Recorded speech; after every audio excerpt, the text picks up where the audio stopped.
In this video, I'm going to break down and explain exactly how I was able to go from charging just $500 per client to over $5,000 per client. So let's dive right into this. This is how you can justify charging high ticket offers in 2024 in the SMMA/growth creator space. So in this video, I'm going to break down exactly how I 10x my prices. So firstly, I'm going to ask you a question. If you could charge 10x your prices and have less objections, would you make more or less money?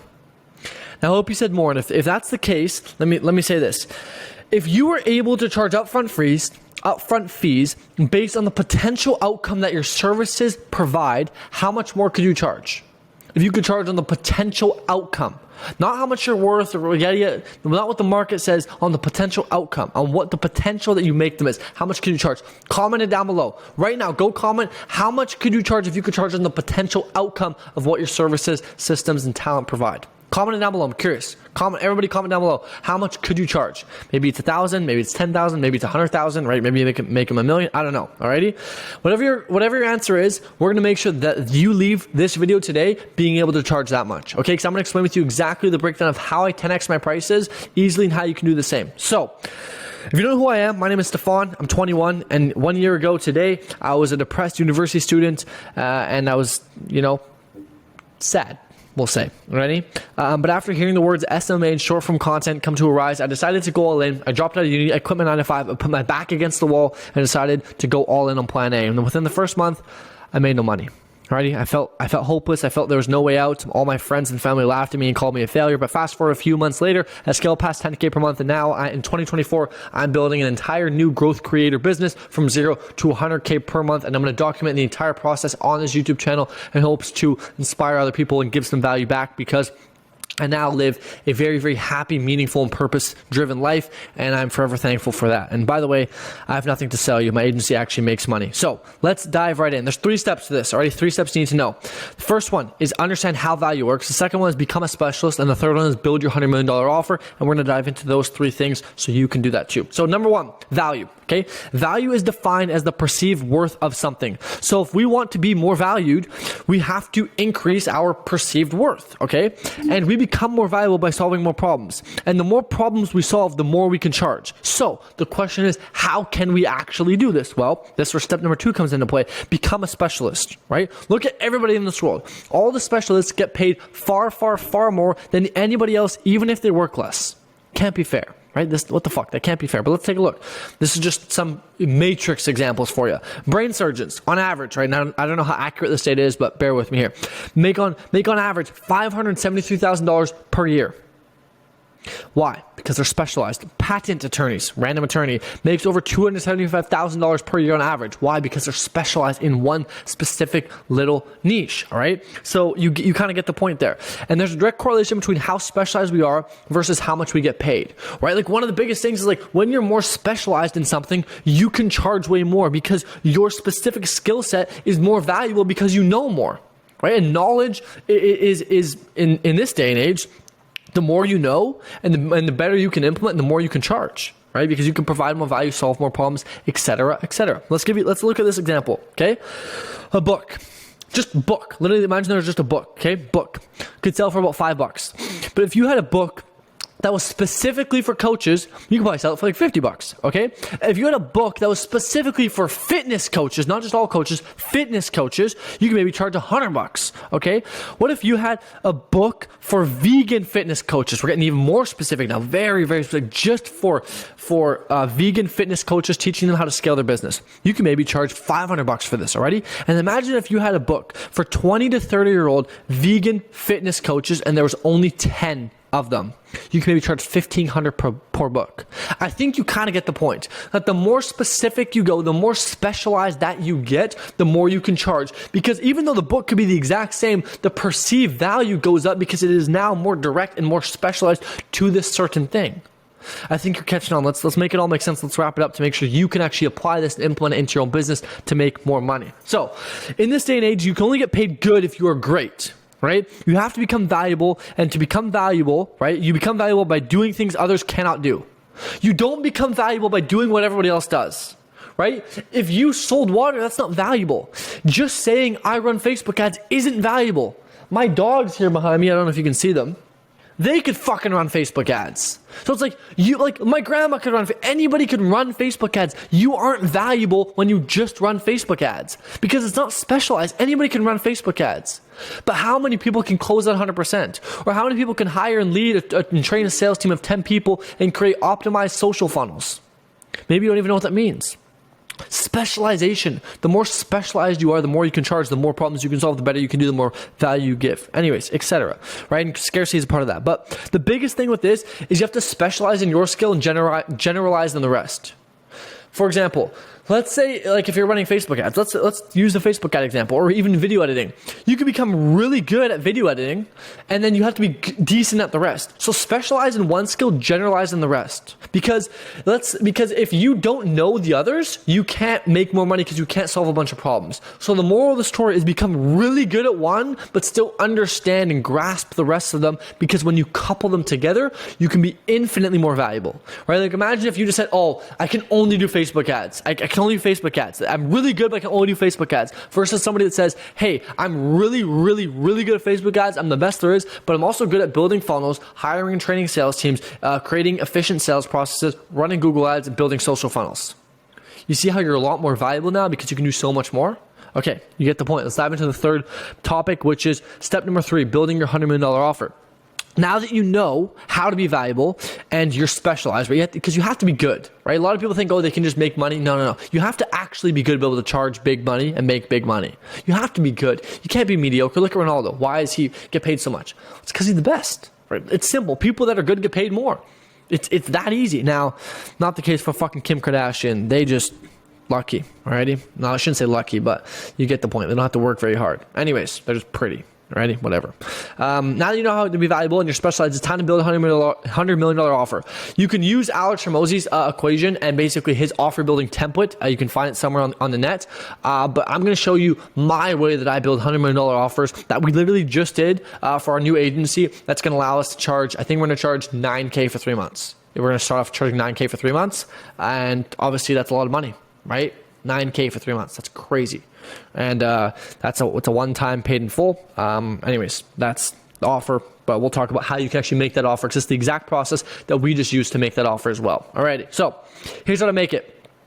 We know that problem solve equals value created, right? The more problems we solve, the more value that is created. So here's what we do. Step number 1, and do this as we speak. Go into Google Sheet right now, or an Excel spreadsheet, list out all the possible problems or failure scenarios of your ideal client.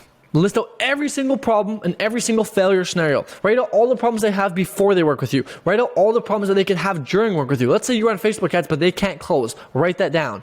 Cannot convert, cannot close, bad funnel. Right? Write down everything. Let's say if you've worked with a client and then something failed, write down why it failed. Write out every single possible failure scenario, especially to do with your services. What could be a byproduct that could be bad at Facebook ads? Well, they could not convert leads. The account could be unoptimized. There could be no content on the account. Maybe they can't handle the lead flow. Maybe the leads aren't qualified. Like, write all these things down, because we'll need this in the future. So write every problem, like fucking 100 of them. I don't care. Write down all of them. Okay. Step number 2, rank the problems from most important to least important. Which of these problems actually solve the biggest problem? Right? Like, which of these are just like tiny little stupid problems? Which of these are big, big, big problems, right? This way we know the value of each problem, or the weight.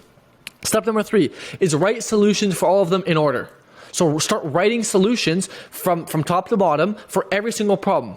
Here's the problem. How could you solve it? The client closes under 30%. How could you solve it? Well, you could do one of two things. You could build out a done-for-you hire and train a remote closer and implement them into their business, or you could do done with you sales training, right? Whatever the case is, do that thing. Now, step number 4 is create a infrastructure, a system that solves all these problems, leveraging your insights, systems, and talents, right? So your insights is your specialized understanding of your skill. Your systems is the systems that you are creating, and then the talent is people. So for example, let's say if your client closes really bad. Now, let's say you're not very good at sales. Okay, hire talent to solve that problem. So now what you say is, hey, we're going to hire you an entire sales team. We're going to hire you 4 remote closers, right? Now bear with me, I'll explain why. Because why we do this is why, if we can't solve a problem, let's get somebody else to solve it for us. And then because now we become more valuable, right? Because you're like, oh, but hiring a closer, it's like, dude, all you gotta do is find the closer and place it into their business. That's it. Find the closer, give them your SOPs, place them in the business. You never talk to them again. And you can charge way more because you're now more valuable, because you're taking care of the who, what, where, when, why, how, right? Like most people just give them the thing, but they don't help them implement. If you help them implement, you can increase the probability of success. And when you increase the probability of success, you increase the potential of the outcome. And guess what? We want to be able to charge on the potential of the outcome we deliver. And so when we have the talent, aka people, to help assist with implementing the systems that we create, the outcome becomes more probable, therefore it becomes higher, therefore we can charge more. Because remember, we aren't charging based on what the market says we are, we charge based on our potential outcome. Alrighty. Step number 5 is clarify you're not a commodity, right? Showcase how you solve every obstacle from A to Z, how you solve all of them. Show that you're literally not just a stupid little commodity. Okay. Step number 6, people want to see results and an end date. So once you've done all these things, you'll be able to charge 2 to 3 times more if you have an end date to your thing. So instead of saying, oh, we'll just work together and one day you'll be gone, have a defined end date, right? People want results and an end date. People want to know, I'm going to get this by this. So, hey, I'll close you 10 deals in the next 20 days. Boom. Simple. Cool. Next, number 7 is bonus stack, right? Most prospects will come in for one thing. Maybe it was the Facebook ads, but it'll be crucial for you to unbundle and showcase each deliverable as a separate mechanism. This will increase the perceived value of your offer. So instead of just saying, hey, bundle it up, we do this for you, unbundle it and show every little thing you do.